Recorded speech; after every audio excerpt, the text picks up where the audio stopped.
Kirkland, and I'm a liberal arts major with my concentrations in theater, psychology, and communications.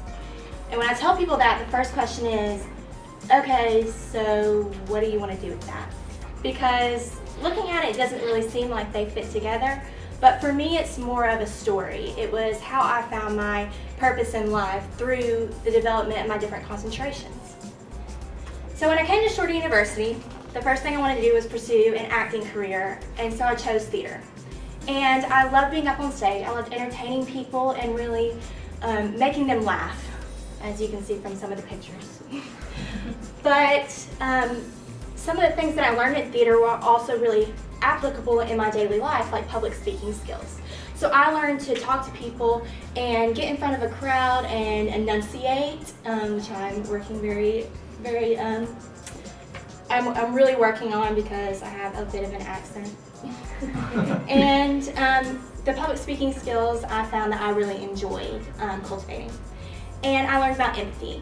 To play a character that you have nothing in common with, you have to be on their level, put yourself in their shoes. And so what I did was I developed empathy for different characters in different situations. But through that, what I learned was that I didn't want to be on stage behind a fourth wall.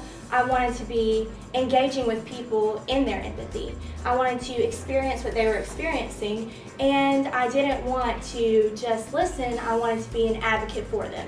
So through theater, I was able to discover that my passion was advocacy. And so I knew I didn't want to act, so my next step was psychology. I knew that to be a psychologist, you have to be an advocate. So it was with psychology that I discovered my WHO, the people group that I wanted to work with. And I took a class called Abnormal Psychology. And in this class, we discussed different diseases of the mind and different things that people experience, like ADHD and ADD, but also it was when I read a book called Sickened by Julie Gregory that I discovered Munchausen syndrome by proxy. And what this is basically a form of medical child abuse. It's a relatively rare form of child abuse that involves the exaggeration or fabrication of illnesses or symptoms by a primary caretaker. And Julie Gregory, this is a memoir, and this is who she is. And as a child, her mother took advantage of her innocence. And through that, she discovered that she couldn't tell anyone, because to be a child in a relationship where your parent is abusing you, you don't feel confident enough to share that with other adults. And this affected her as well in her early adulthood, when she experienced anxiety, depression, and subsequently feelings of unworthiness. So to come from a home where I was loved and supported my whole life, it was kind of difficult for me to understand that this is happening to children and young women every day. So I vowed at that point to be the voice for women and young children who so desperately need a voice. I knew that I didn't want to be a psychologist because I am an active person and I couldn't just sit there and listen and not do anything. So my next step was obviously communications, because I did love the public speaking aspect. So in a cultural communications class taught by Ms. Baskin, I learned about the cultural differences in women and children because of their ethnicity, race, religion, and how their experiences affect them worldwide. And through an organizational communications class, I learned about servant leadership and the way that you can be an advocate for your people by kind of getting below them and propelling them forward. And I also learned about nonprofit organizations and how servant leadership is a great tool to use in a nonprofit. And I realized that that was my desired workplace. So at this point, I knew that I wanted to work with women and children as an advocate in a nonprofit organization, but I needed something to narrow it down. So I looked at my experience that I had at Shorter outside of the classroom, my hands-on experience. In my sorority, Find You, I was able to raise funds through planning events and facilitating events for Children's Miracle Network hospitals. And I really enjoyed that. I participated as the Vice President, the Sisterhood Development Chairman, and the new member director.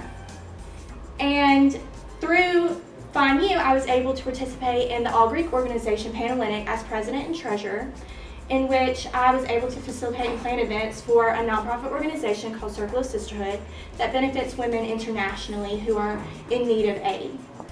And I knew that I liked planning events, and I knew that I was pretty good at it, So I said, well, why don't I do that as a career? And so I really thought about it, I prayed about it, and I found that that was what God was calling me to do. So at this point in my life, I am pretty certain on what I want to do as an advocate for women and children at a nonprofit that supports event planning, like an event planning organization, maybe a Chamber of Commerce, or even Children's Miracle Network, or Circle of Sisterhood. In a recent class I took called Character Education, it kind of tied my experience together. We developed our mission statements. And my mission statement directly correlates to the way that I feel that God has put a calling on my life.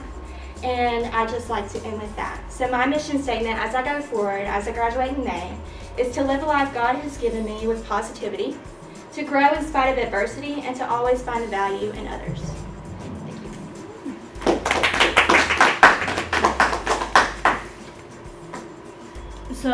So like in the communication world, how will you use, like, for example, the public relations classes that you've taken in a nonprofit in terms of event fundraising? How would you use that? Well, I know now how to handle public relations, scandals. Really, that's helped me a lot. So I learned that nonprofit organizations can take advantage of the platform that they are given, and I think that it's important that I'm aware of the public relations, especially the PR standpoints of advocacy, fairness, really representing your people. Mm-hmm. So I think I've learned a lot in the PR cases classes, and I've also learned a lot in Dr. Mullen's classes because I've taken organizational communications and leadership and learned about nonprofit, and I've read a couple of different papers on how a nonprofit can be applied to any different career field, and I really feel like that's my calling. Mm-hmm. I don't think without the communication standpoint that I would have been able to figure out that I wanted to work for a nonprofit organization or in what way I could use my public speaking skills.